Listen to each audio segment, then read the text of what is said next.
My name is Jackson Bartlett. I also go by Jax, or my Instagram handle is Chasing the Fractal Fox. I live in San Francisco, California. My favorite prop is anything that comes in threes, so 3 poi and 3 stabs I would say are equally interesting to me. I've been flowing for 6 years now. Poi was my first. I spun poi for 4 years before I ever transitioned into anything else, so that's my first love and definitely my favorite to return to because it's so comfortable and I have such a deep love for it. My journey was definitely super linear in terms of numbers, like start with 2, move to 3, and then branch out to other props. So I actually skipped double stabs, I went straight to triple stabs, but I think it's just the number 3, you know? 3 gives you the opportunity to juggle, and so when you're starting to mix in patterns as well as actual tech, it just gets a lot more interesting. 2 poi was just the start because it was the thing that was there and it was what I knew about. And then people like Chris Kelly started juggling poi, and I saw Tim Goddard juggling poi, and I was like, that is so cool. My first exposure to flow arts was in college. I used to live in Reno, and so there's a big Burning Man scene there. And I had this neighbor, and his name was Ben, and he was a real like crazy, silly guy. And so he comes over to our house one night, and he's like, you want to see something cool? And I'm like, yeah, of course I do. And he goes into our backyard, and he brings out these two balls on strings, and he brings out a can of fuel, and he lights them on fire. And me and all my friends are just standing there in this semicircle, and our mouths are just open, like we can't even contain ourselves. We're just watching this like wizard man with this crazy long beard and glasses, like just blow our minds. And I was just hooked. I was like, I have to do this. And so actually that same night, I just started spinning, and it was on fire. Like, I know for a lot of people, it takes a long time to work up to fire, and I was definitely really scared. But I think the interest that I felt and the passion that I felt immediately for seeing this thing was so strong that the fear of the fire was balanced with like the respect and the interest that I was feeling. And so at that point I was like, I'm just gonna do this. And it became less and less scary over time, but that was just like such a powerful initiation to hold the fire and hear it whoosh like the first time you've ever seen it. It was life-changing. I think starting on fire it changes the way that you spin. Because I've had many conversations with people, and I totally get and respect the path, no matter how you get to where you're at. Even if it takes you 5 years to spin fire, it's really scary. Like, fire is dangerous, and we've been taught all our lives to be afraid of it, or at least to be cautious of it. And so to break that conditioning and that mental block is really difficult. But I think if you start by breaking it, it changes the way that you spin because there's less of that fear and there's more of this respectful relationship that you've tried to build with it. And I just think that respect and that mindset really affects how you spin and how you approach it. Because I'll pick the fire up and I'll just, like I'll hit it with my hand, or I'll like grab onto it for a sec because it's fun. Like I've built such a long-standing relationship that it's almost like playing at a certain point. There's really this like back and forth to where it's like a friend, it's like, hey, how's it going? Like, we've had some arguments, we've had some fights, but we've had a ton of fun, and like we like to like wrestle and get really silly together. Like it just makes you feel so powerful and so in control of yourself that even people who are experiencing anxiety and fear and doubt and whatever they're going through, when they're in that headspace, they can bring out this side of themselves that they might not even know is there, or that is really hard to get to. And I know that I've felt that way, so I try and put it in the hands of other people as much as possible. And to the point where my friends actually run a little company where we go to festivals and we host fire circles for the people that go. And we will basically, anyone who's doing it for the first time, we'll give them a training class, and then we'll safety for them, and then we'll be there and be like, hey, no matter what, this is gonna be fine. If it's hot, you drop it. If you want us to put it out, we'll put it out. But we sit there and we walk them through this first experience. And we've done this time and time again, and like the smile that people have is always the same, because it's just like this big ear-to-ear grin, and you just, I don't know, I wouldn't trade anything in the world for that feeling of seeing people have that experience. The thing that got me to want to spin and got me into flow arts in general was just the idea of creativity and discipline at the same time. I was feeling really aimless in my life. I was in college and I was going to school, but that didn't feel like purpose. That felt like doing something that I had to because I was told I had to. And this was the first thing that allowed me to take ownership of my life and feel like I have a purpose. And I know it can be as simple as an object, like a ball on a string, but that didn't really feel important because it was the feeling that it gave me. And it was the first thing I ever picked up where all I cared about was working, but because it was fun. And so it was this idea of becoming extremely disciplined at something and also at the same time seeing how it could make me creative. And I think when those two things intersect, that's what people call the flow state. And that's what I wanted. I wanted more of that. But I realized that it could be more than that. It can also be a way to change your life, to help you with your mental state, to help you focus on something. I mean, as somebody with a lot of different mental health struggles that I've gone through in my life, it was something that helped me feel balanced and helped me feel centered. And that became really important. And after I started finding that for myself, I wanted to share it with other people. And when you have something wonderful that you want to give to others and you want to show others, I don't think there's anything in the world that's less motivating than trying to make other people happy. I think the flow state is being present. The world that we live in really conditions people to be distracted. Our attention span is getting shorter. Our focus is waning in and out constantly. We're thinking about bills. We're thinking about stress. We're thinking about what comes next. Even though there's a lot of talk, especially in New Age spirituality and all that, about being in the moment, I think that concept is more discussed than practiced or understood. And I think the flow state is the purest representation of being present in the moment. And that can then manifest to so many other things. It can be meditation, it can be mental health recovery, it can be so many different things. But at the end of the day, all it is being there in the moment and being fully aware, having access to every part of your brain, not thinking about 6 or 7 different things at the time, like when's my car payment due? It's literally just being here or being there or wherever you are. It's presence. The thing that inspires me to flow is really complicated. It's evolved a lot over time. I mean, it's always been people. I love taking inspiration from others. So people that are better than me. I mean, I wouldn't even say better or worse because I don't really see it in those terms, but people that do things that inspire me. So especially people like Tim Goddard, people like Chris Kelly, people like, Connor Kilbane, fellow Flow Me. But just people who are doing things that blow my mind and I'm like, that looks like it feels really good. I want to know what that feels like. And I've seen how much work they've put into this. I want to put in that much work into something because I know it's going to feel so satisfying when I learn how to do it. So it inspires me to take pieces that I see from other people that I like and blend it with my own style. Because at the end of the day, it's self-expression. Just like any artist, you draw creativity from different sources, but what makes it unique and original is what you put into it. It's the energy, it's your experiences too. I'm motivated by the experiences that I've had. I put my pain and my anger and also my love and my happiness into it. So it's really like this combination of everything I've experienced in my life, like my frustrations and my wants and my needs, all just sort of balled up into something that's built from so many different places. And honestly, recently I've been really inspired by the people around me. I definitely struggled just throughout the whole pandemic to find the motivation to flow. And I think it was because I was a little disconnected from my community. I couldn't see people as much.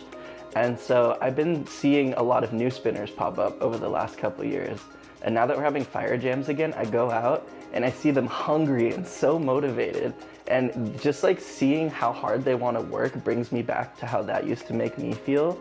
And it just inspires me so much that I have to pick up my poi and spin. And then they come up to me and tell me that I inspire them. And I'm like, dude, you have no idea how much you've done for me just by showing up and being enthusiastic and talking to me. And so it's really cyclical. And I think I've grown a lot in that sense of being motivated for individual purposes in the past. And now it's very much community driven.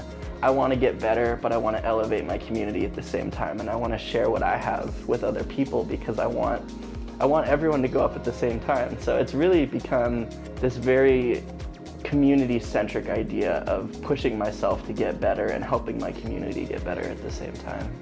I would describe my style as sharp.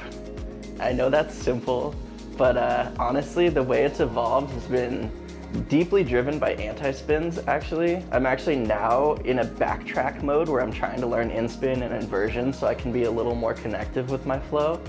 But the people who taught me how to spin poi did a lot of 3D work and a lot of anti-spin, especially, a lot of plane switching that deals with anti-spin specifically and hybrids based around anti-spins. And so that was sort of the core of what I learned how to do. And also stalls. So between anti-spins and stalls, there's a lot of sharp angles that get created. And so that's sort of just like what makes sense to my brain, is like running through these patterns that are quick and sharp and sort of like have defined edges to them. I definitely am interested in growth from that though, because sharp spinning requires somewhat short poi. And I really like the aesthetic of long, slow spinning, but it doesn't really work when you're trying to stall like 28-inch poi.